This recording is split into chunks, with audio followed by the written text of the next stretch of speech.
And today we're talking about boundaries, what they are, why you need them, and why they might be really scary. I'm Ruby Head, co-founder of Life Camp and Trauma Informed Coach. Hi, and I'm Star Rose Vine, clinical licensed psychotherapist and trauma informed coach as well, and Ruby's biz bestie, biz partner, best friend, all encompassing sidekick, most hostess with the mostest. Batman and Robin here. Totally. So today we're talking about one of my favorite subjects, and it's actually probably one of the biggest topics that comes up with couples and with my clients and with our clients in Life Camp. So it's across the board. Everybody needs them, but oftentimes it's a really elusive concept, and that is the concept of boundaries. So it's one of those words, much like many other things in the psychobabble bullshit world, where they get put out there, and somewhere in our intellectual minds, we know we need them, but we don't even know what the fuck they mean.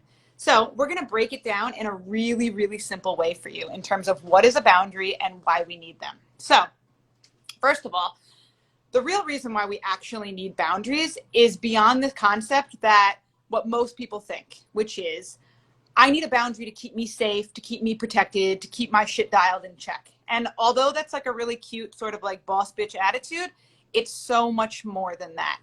Boundaries actually keep not only you safe, but they keep the other person safe as well. And I'm going to explain this a little bit further because it's really, really important. When we have a boundary with somebody, right, whether it's a personal boundary, it's a verbal boundary, it's a physical boundary, what it enables is exactly what we started off with yes, this is my personal bubble. This is what allows me to feel safe, aligned, connected to source in my highest version of self, right? Also, when I have a boundary with another person, it allows me to stay connected to them in addition from my highest version of self. So for example, one kind of like catchphrase that we like to use in order to explain boundaries in a nutshell, it's the point in which I can love myself and love you simultaneously. All right, I'm going to say it one more time because it's super important.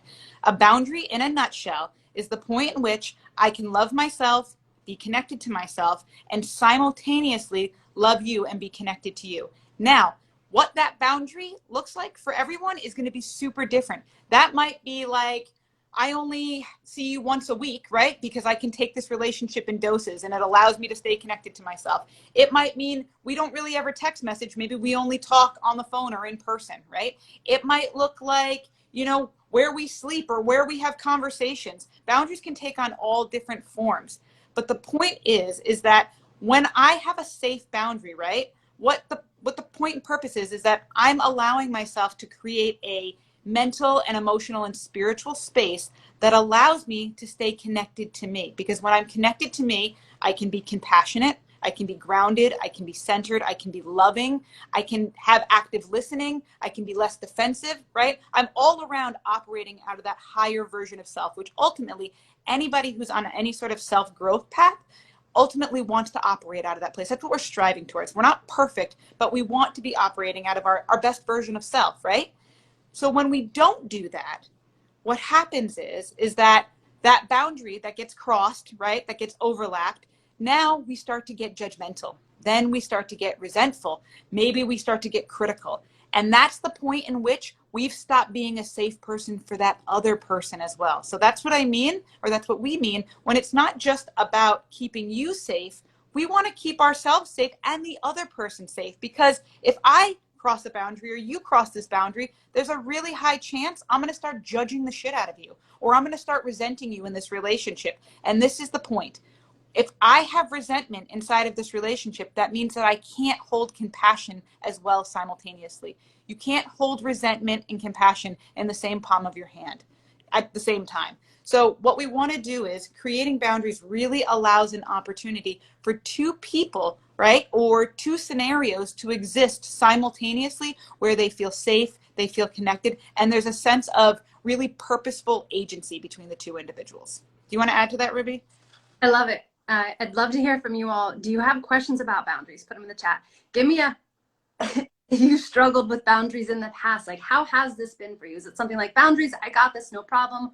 Or is it more like, whoa, boundaries? For us and our clients, boundaries are huge and often the most uncomfortable thing one of the most uncomfortable things people navigate in terms of once they learn about them, they're a lot less uncomfortable. So what we really want to get into are the top reasons why people, you included, might feel uncomfortable creating boundaries. So all my people pleasers, anyone who's a people pleaser, raise your hand. If you have codependency challenges, you're often going to be afraid of hurting someone's feelings. So one of the top reasons why we feel uncomfortable creating boundaries is because we're afraid of hurting someone's feelings. But that is about being in an enmeshed relationship or people pleasing or codependent tendencies, right? So that's like bigger picture there. But that's one of the reasons why you might feel afraid to set them and might feel afraid to hurt someone's feelings, because who you are in the world in this moment depends on other people liking you and feeling good about you, right? So that goes back to our live, what is this now, 3 days ago, about trauma. So if this is sounding familiar, you might want to go back and watch that after we're done here. Let's get to number 2. Okay. And for those of you who just joined, we're basically talking about boundaries, why they're important, what the hell they are. And for Ruby and I, our really summed up nutshell description of a boundary is the point in which I can love myself and love you simultaneously.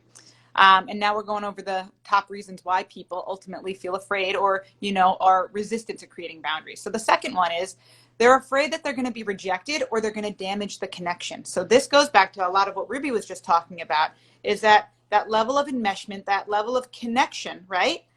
I've joined forces with somebody, and whether it's based on trauma, whether it's based on how you were conditioned in your childhood, ultimately, if I create a boundary, there's got to be a story running somewhere in the background that says I might lose this connection, right? This is going to threaten the abandonment of our relationship. And so a lot of people feel very, very reluctant to create any type of boundary because they are highly attached to what's happening into the relationship, right? So the idea of threatening the relationship is usually at the forefront, and that's why people are ultimately afraid to create a boundary. All right, next up, another reason why you're uncomfortable creating boundaries, being assertive or having direct communication hasn't really been nurtured or practiced. So when you want to go create boundaries, it's super uncomfortable. Did anyone here, hand raise, if you grew up in a household where communication was really indirect, maybe at best, like myself included, the household I grew up in did not have clear communication or direct communication. So I learned a lot of sideways communication. And again, that goes back with people pleasing and learning how to be in the situation so that I can get the love I need, because we are people. Humans are relational species. We need connection, right? So direct communication can threaten the connection I feel with you if I grew up in a household that didn't have that direct communication. So it's a muscle I need to learn to start flexing so that I can create boundaries that, again, like we talked from the very beginning, keep me safe, but also keep you safe. And being assertive is often tied to our ability to feel confident in our worthiness in the world, right? My voice matters, my opinion matter, my thoughts matter. And so when that is sort of either been debilitated or that's been sort of diminished over time or throughout the course of a lifetime, ultimately having a voice or being assertive can feel especially scary. But I can tell you, the more you practice it, the easier it gets. And this is coming from somebody who's incredibly direct and wasn't always like that. The other reason why people often shy away from creating boundaries, and this is a big one, is that we are taught both culturally, in religion, right? Just growing up in our social standards and the social norms of growing up here in America, we're often taught that we are responsible for how other people feel. So not only are we responsible for how other people feel, but we're oftentimes responsible for fixing their feelings. And I will hear people say all the time, they come into my office or they'll come into Life Camp, I just want to make people feel comfortable around me.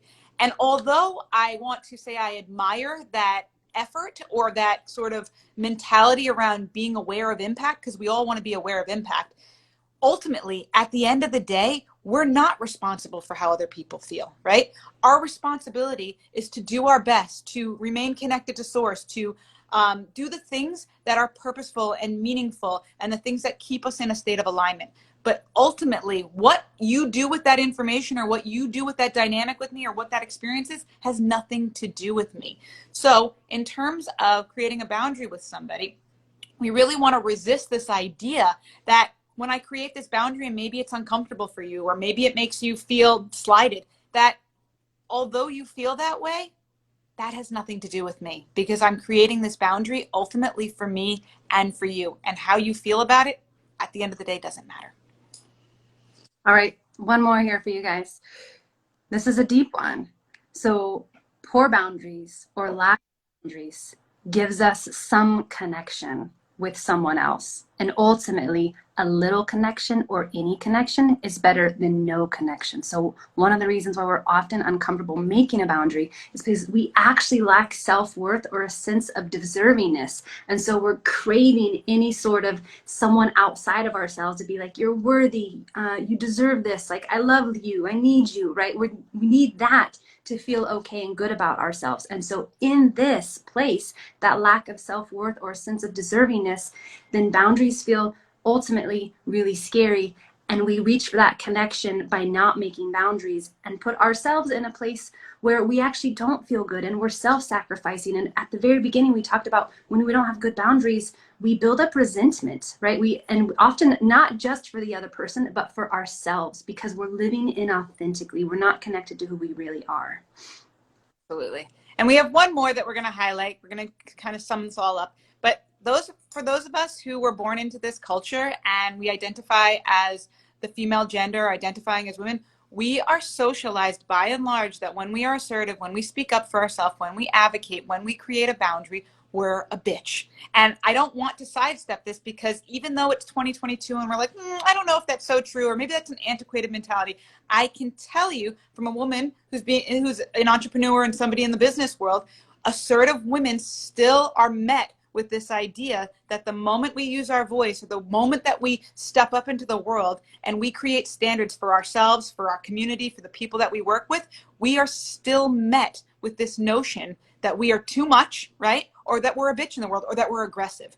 And so this sort of sexism or this insidious nature and sort of outcome of growing up in the patriarchy is still really, really prevalent. And this is another reason why you do see a lot of individuals, specifically women, still shying away from creating boundaries. It might threaten their employment. It might threaten their advances in their career. It might threaten their relationship, their marriage, because the idea of a woman having a voice, even in 2022, is still rather nuanced and novel. So I didn't want to avoid that one, and we had to bring it up. All right. Boundaries are huge. As you all can see, it's not just like, okay, set a boundary, you got this, go. It requires some insight and action and working on it and flexing muscles. And we're just here today. We want to show you why you need boundaries and really name some of the reasons why it feels uncomfortable. Because often, like, when those are all in your head, you're just like, I don't know. It's a lot easier when someone's like, hey, it's cool. We all feel this. Like, I felt every single one of these making boundaries, and yet here I am, a person with solid boundaries and living a pretty awesome life in the world authentically. So one of the things we go into Life Camp, which is our awesome program that we totally love, trauma informed program, is the how to set boundaries and how to implement them in your life, and not just like your close personal relationships, but your work relationship, like whatever place you need them, really the how to do it.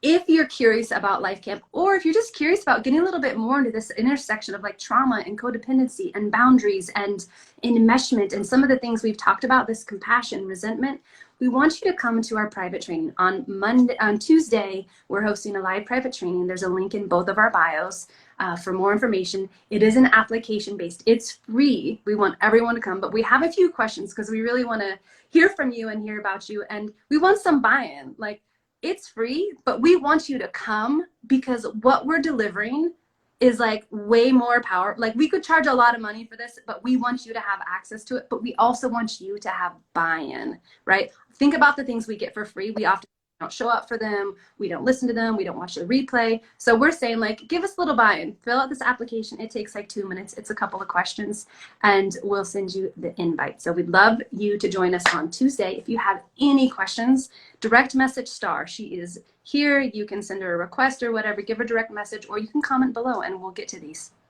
We always love to hear from you, and we love to hear your feedback around these topics, because we tend to take up and bring topics to the forefront that are edgy, that are controversial, and sometimes like there's a multitude of different perspectives around them. So we really do want to hear from you and what your thoughts are, and maybe what your challenges are, because we're here to help as well. Yes. All right. Thank you so much for joining our live today on boundaries, and we look forward to seeing you on Tuesday.